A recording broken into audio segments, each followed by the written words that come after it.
Everyone. सो आज हम इस वीडियो में ब्लू फ्लैग बीचेस के बारे में पढ़ेंगे। एक्चुअली ये इम्पोर्टेंट हो जाता है क्योंकि रिसेंटली ही 2 नए ब्लू फ्लैग बीचेस ऐड किए गए हैं।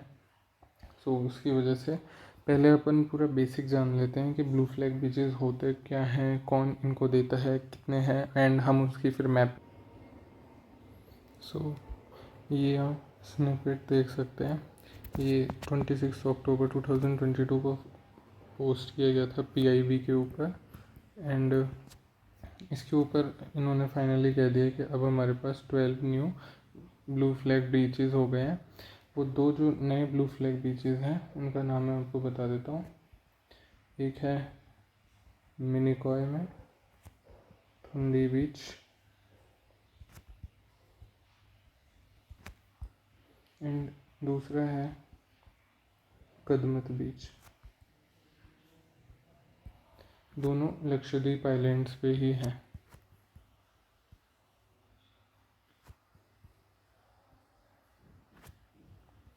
ओके, सो अब सबसे पहले अपन ये समझ लेते हैं कि ये ब्लू फ्लैग बीचेस होते क्या हैं।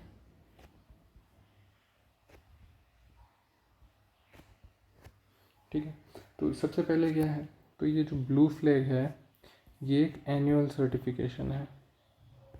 हर साल इनको ये दिया जाता है। एंड ये है क्या, it is an eco label certificate.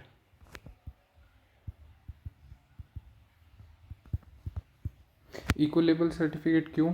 क्योंकि आपने देखा है जैसे इस ब्लू फ्लैग के ऊपर काम कौन करती है, सिकॉम करती है। ये हमारी एनवायरनमेंट मिनिस्ट्री के अंडर आने वाली एक बॉडी है सिकॉम, जिसका नाम है सोसाइटी फॉर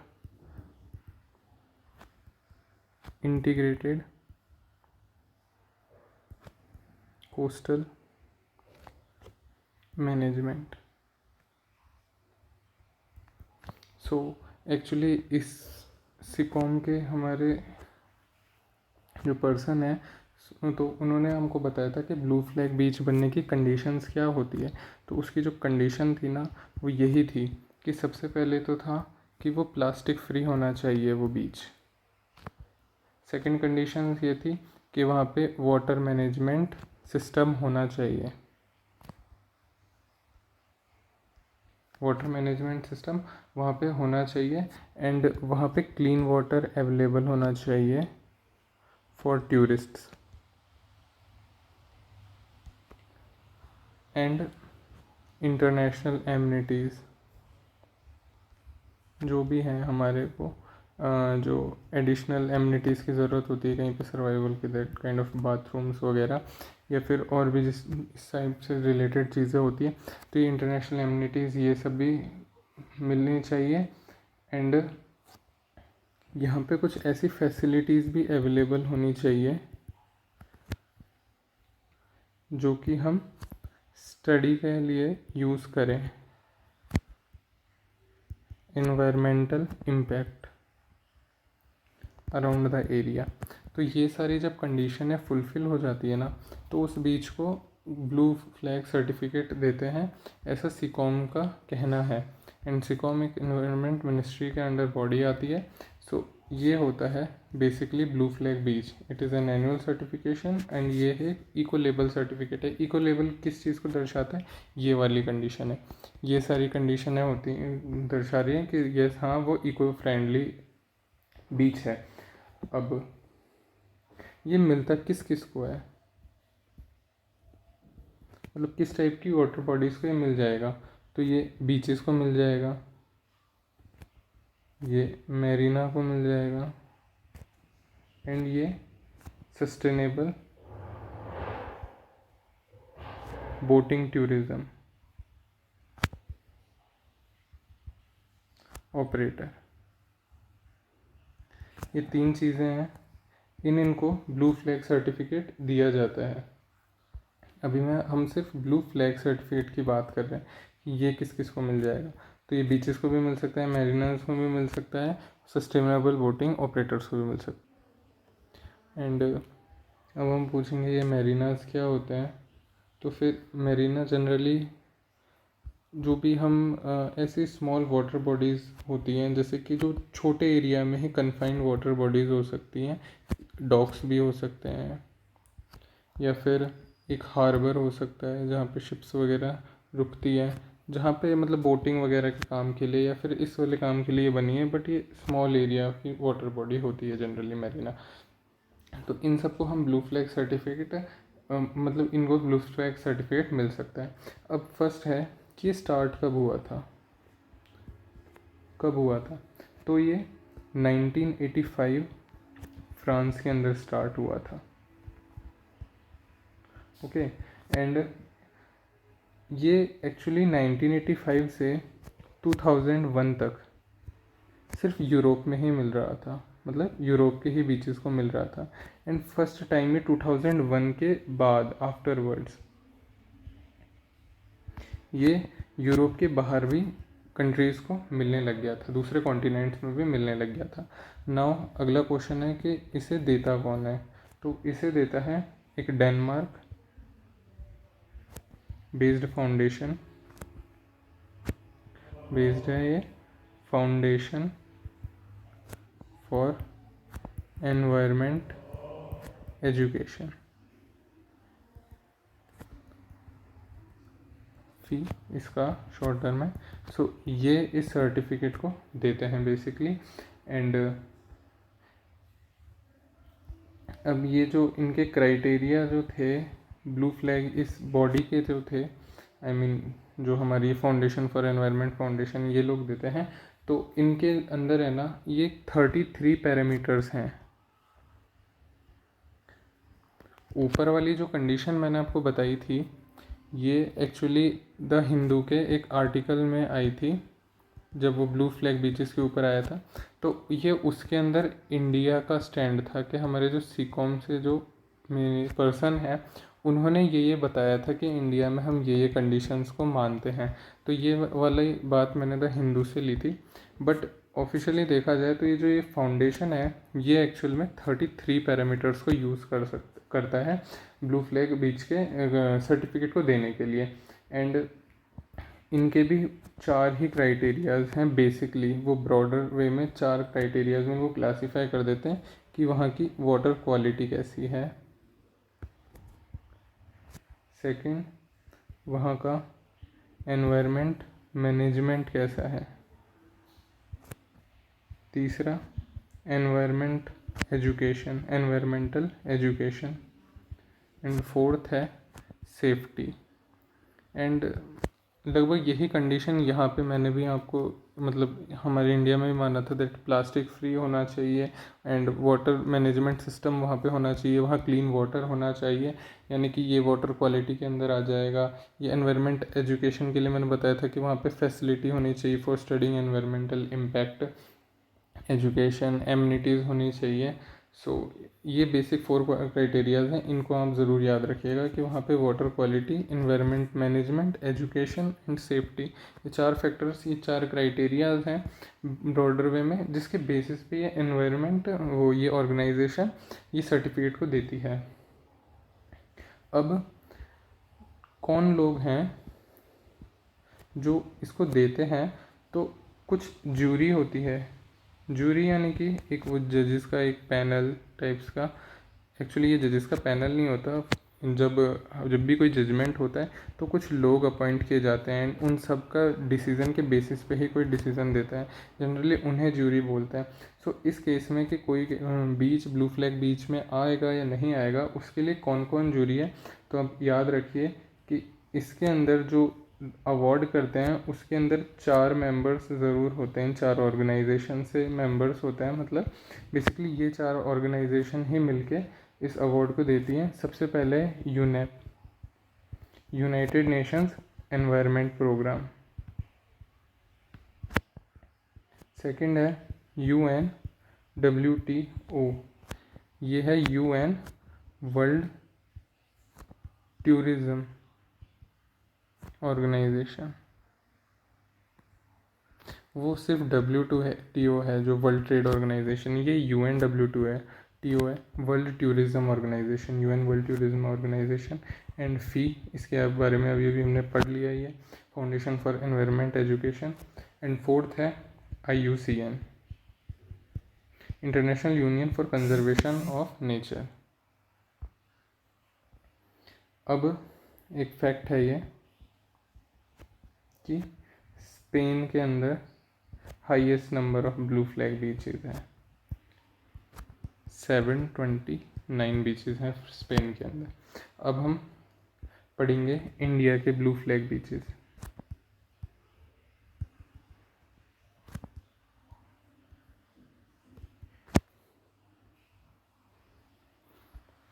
इंडिया के ब्लू फ्लैग बीचेस अब हम पढ़ेंगे। सो देखो, सबसे पहले हम वो पढ़ेंगे जो फर्स्ट ब्लू फ्लैग बीच था। एंड ये सिर्फ इंडिया का ही नहीं, इवन एशिया का फर्स्ट ब्लू फ्लैग बीच था। एंड ये है चंद्रभागा बीच।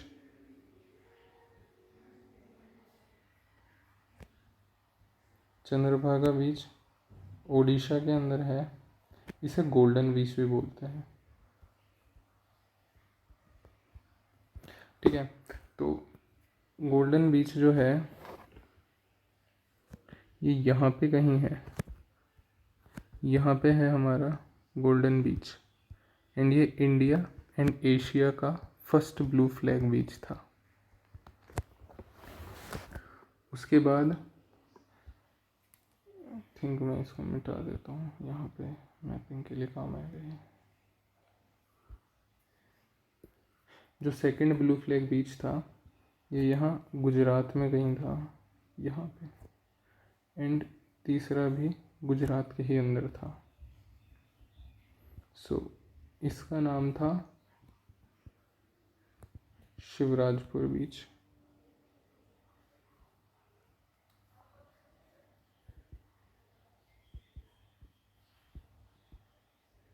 शिवराजपुर बीच।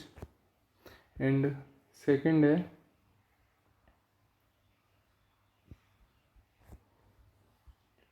घोघला बीच। एक्चुअली ये घोघला बीच दीव के अंदर आता है, यहाँ पे ही कहीं दीव आएगा, तो ये घोघला बीच दीव का है असल में। एंड सो शिवपुर बीच है, ये है गुजरात का। घोघला बीच है, ये है दीव का। गोल्डन बीच है जो कि ओडिशा का है। फिर उसके बाद कर्नाटका।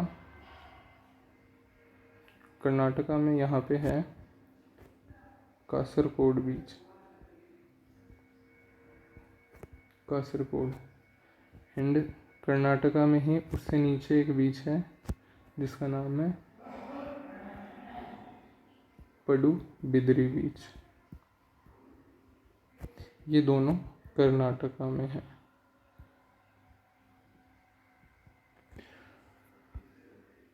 उसके बाद केरला के अंदर यहाँ पे एक बीच है जिसका नाम है कप्पाड बीच, ये केरला में आता है।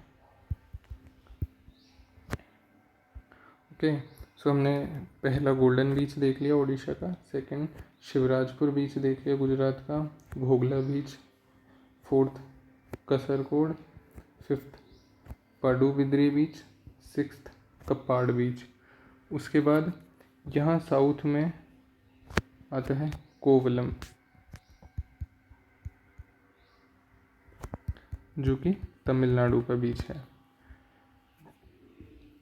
एंड यहीं पे ही एडन बीच आता है जो कि पुडुचेरी में आता है। उसके बाद आंध्र प्रदेश के इस वाले पार्ट में यहाँ पे है ऋषिकोंडा बीच, आंध्रा। सिक्स्थ, 7, 8 एंड ये 9। अब एक बीच है जो कि अंडमान एंड निकोबार आइलैंड के अंदर है। वेट, मैं दूसरा मैप लेके आता हूँ क्लियर। सो ये 9 बीचेस हो गए हैं।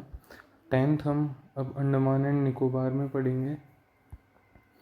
ये है अंडमान एंड निकोबार, ये नॉर्थ अंडमान है, यहाँ पे मिडल अंडमान आता है, एंड ये साउथ अंडमान है।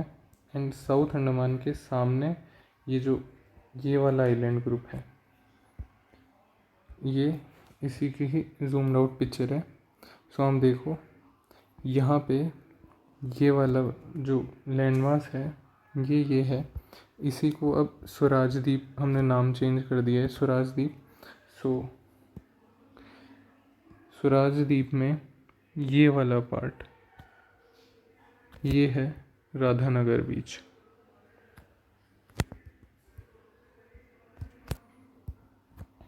ये है आपका 10th। एंड जो लास्ट के 2 हैं लक्षद्वीप के, वो अब हम देखते हैं। तो लक्षद्वीप का ऐसा है, जैसे ये हमारे इंडिया का मैप है एंड यहाँ पे श्रीलंका है। तो मिनिकॉय यहाँ पे है, एंड इसके थोड़े नदर्न पार्ट में है कदमत बीच। सो ये 2 अलग अलग पार्ट हैं। मिनिकॉय के ऊपर है थुंडी बीच, एंड उसके नदर्न पार्ट में है कदमत बीच। यहाँ आप देखो, ये मैंने वो मिनिकॉय जो आइलैंड है ये वाला, इसका मैप लिया है ये रहा। एंड मिनिकॉय में यहाँ पे ऊपर है टुंडी बीच। एंड मिनिकॉय यहाँ से भी काफ़ी नीचे है, मिनिकॉय यहाँ कहीं पे आएगा। एंड उसके इतना ऊपर आई मीन कोझीकोड, कन्नूर, यहाँ पे ये रहा कदमत आइलैंड, एंड इसी के ऊपर है कदमत बीच। सो इसके साथ हमने 12 ब्लू फ्लैग बीचेस एंड उसके पीछे की जो भी हिस्ट्री थी या फिर जो भी स्टैटिक पार्ट है उससे रिलेटेड वो हमने देख लिया। एंड ये मैंने आपको बता ही दिया है कि गोल्डन बीच ओडिशा का जो था वो फर्स्ट बीच था, जो India as well as Asia का फर्स्ट बीच था जिसने ब्लू फ्लैग सर्टिफिकेशन मिला था। सो यही था ब्लू फ्लैग बीचेस से रिलेटेड। Thank you.